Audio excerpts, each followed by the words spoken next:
Hello बच्चों, तो आज हम लोग देखने वाले हैं लेसन 3 जिसका नाम है रीएडजस्टमेंट पोयम इंग्लिश क्लास 8। तो आइए इस वीडियो को स्टार्ट करते हैं। सबसे पहले इस चैप्टर में दिए गए इमेज को देखेंगे। अगर मैं यहाँ पे नीचे स्क्रॉल करूँ तो आपको यहाँ पर कुछ इमेज दिख रहे होंगे, जैसे कि यहाँ पर क्लाउड है और यहाँ पर लाइन है जिसको हम बोलते हैं लाइटनिंग।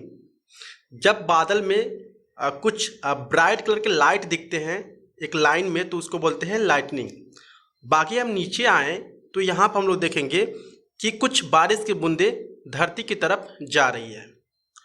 और नीचे आए तो हम लोग देख सकते हैं यहाँ पर जो धरती है वो किस तरह से पानी के बिना, या हम बोल सकते हैं किस तरह से ये सूखी पड़ी हुई है।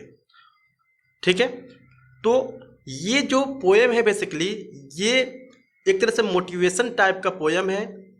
तो आइए लाइन बाय लाइन समझते हैं और इसके बाद से नेक्स्ट देखते हैं। पहली लाइन पढ़ते हैं हम लोग। आफ्टर द अर्थक्वेक शॉक और lighting dot comes A recoil of silence over the lands.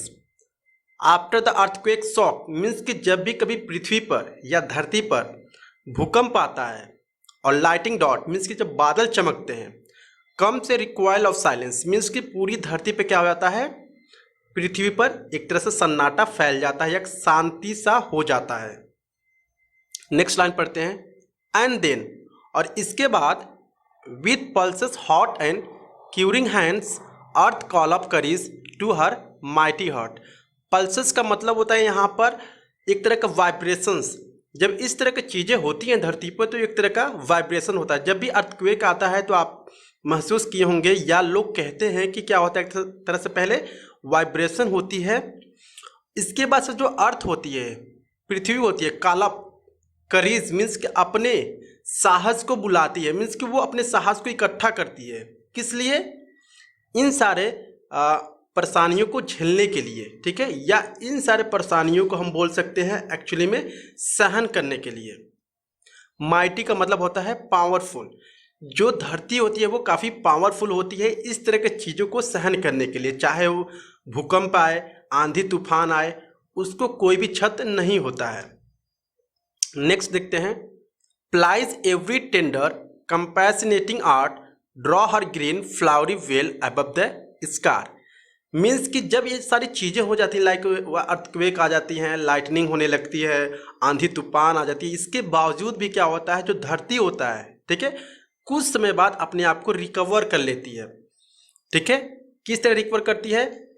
जब बारिश होती है तो कुछ छोटे छोटे पौधे निकलने लगते हैं, वो काफ़ी फ्लावरी होते हैं, ग्रीन होते हैं, काफ़ी अच्छे लगते हैं। तो ये क्या कह रहा है यहाँ पर, ड्रॉ हर ग्रीन मीन्स कि वो ग्रीन कलर का क्या कर देती है, ड्रॉ कर देती है। लाइक का कि ढेर सारे पेड़ पौधे हो जाते हैं जिससे कि जो धरती है, पृथ्वी है, वो हमें अच्छा दिखाई देती है, सुंदर दिखाई देती है।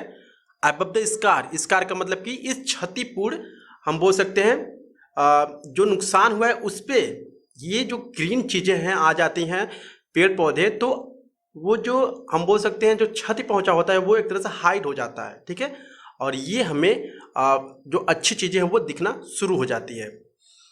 Fills the shrunk hollow smooth the riven plain and with a century tendency heals again the seams and gases which her fairness मार।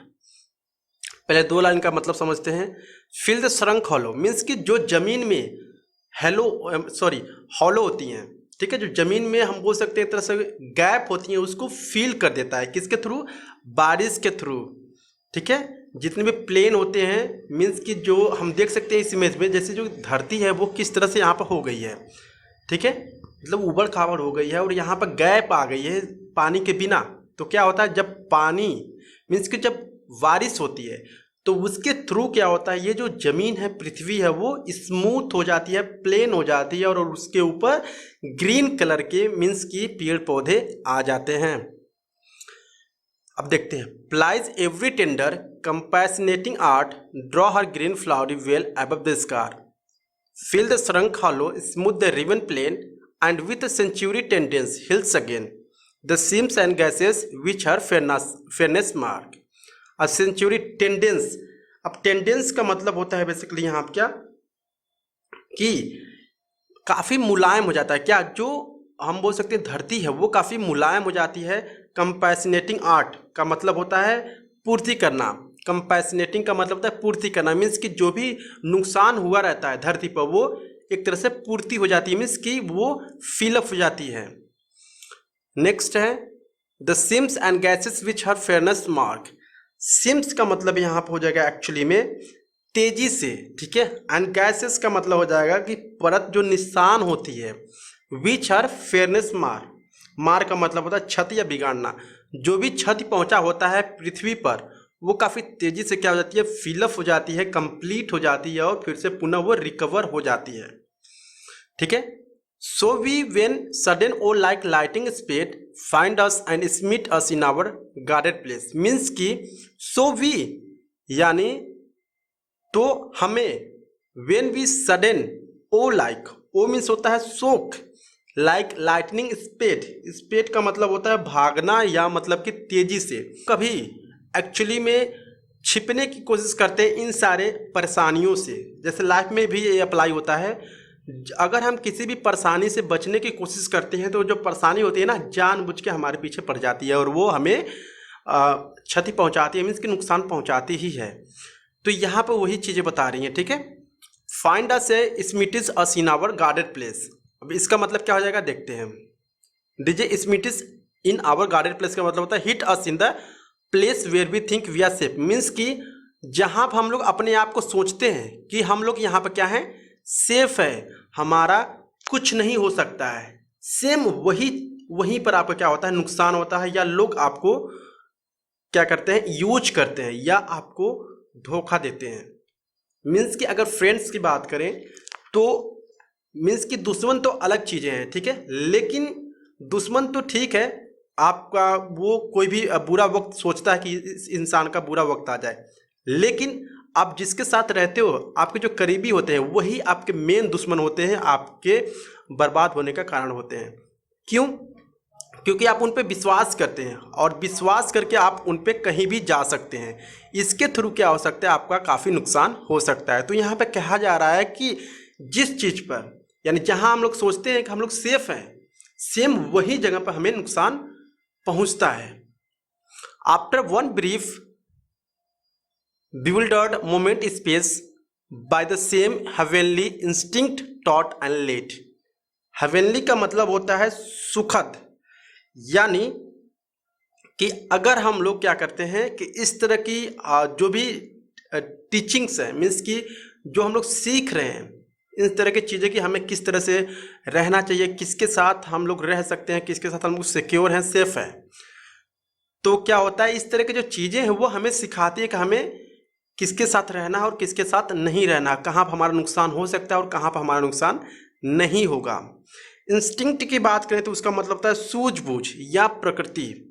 टॉट एंड लेड मीन्स कि हम लोग प्रकृति से भी सीख सकते हैं कि एक्चुअली में कि आपके लाइफ में अगर दुख है, ठीक है, तो वो लिमिटेड टाइम के लिए, मीन्स कि वो लाइफ टाइम के लिए नहीं है, लिमिटेड टाइम के लिए है। जैसे इस चैप्टर में, इस पोएम में बताया जा रहा है कि क्या होता है, भूकंप आते हैं, लाइटनिंग होती है, इसके बाद से क्या होता है कि जो धरती होती है पूरी तरह से एक्चुअली वहाँ पर सन्नाटा फैल जाता है। मीन्स कि सेम इसी तरह से जो इंसान होते हैं उनके लाइफ में कुछ दुख आती है तो वो पूरी तरह से टूट जाते हैं, वो सोच नहीं पाते हैं कि ये जो दुख है, ठीक है, जो सैडनेस है वो हमारे लाइफ में कुछ लिमिटेड टाइम के लिए आया है, ना कि लाइफ टाइम के लिए। तो वहीं पर हम लोग गलती कर देते हैं। तो हमें सोचना चाहिए अगर हमारे पास अभी दुख है तो ये सिर्फ लिमिटेड टाइम के लिए है, ठीक है। Adjust our life to loss, make friend with pain. कहने का मतलब है कि एडजस्ट करना, अपना जो लाइफ है हमें एडजस्ट करना पड़ेगा या हमें करना चाहिए। कोई भी लॉस हो यानी हमारा नुकसान होता है तो हमें एडजस्ट करना चाहिए कि कोई बात नहीं, हम लोग बाद में रिकवर कर लेंगे इसको।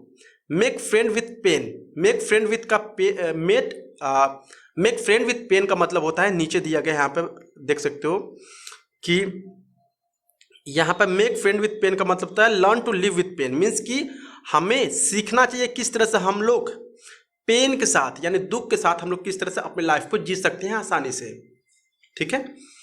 नेक्स्ट है bind all our shattered hopes and be them bloom again. कहने का मतलब है कि हमें फिर से अपने होप को, आशा को इकट्ठा करना चाहिए ठीक है, और फिर से हमें उसको ब्लूम मीन्स कि खिलने के लिए वेट करना चाहिए। ठीक है, तो अगर हम इस पोयम की बात देखें तो कहने का मतलब है कि जो भी चीज़ें हमारे लाइफ में होती है, अगर हमारे साथ बुरा होता है तो हमें रीएडजस्टमेंट करना आना चाहिए। मीन्स कि किस तरह से हम लोग रीएडजस्टमेंट कर सकते हैं। अगर हमारे लाइफ में दुख है तो किस तरह से हम लोग रीएडजस्टमेंट कर सकते हैं। ठीक है, तो इस पोयम के माध्यम से हमें ये सीखने को मिला है कि हमें अपने लाइफ में चाहे कितना भी दुख हो, लेकिन उस दुख के साथ, उस पेन के साथ हमें जीना आना चाहिए, हमें रीएडजस्टमेंट करना आना चाहिए। सो आई होप आपको ये वीडियो काफ़ी अच्छा लगा होगा। अगर अच्छा लगा please like and subscribe my channel. Thank you.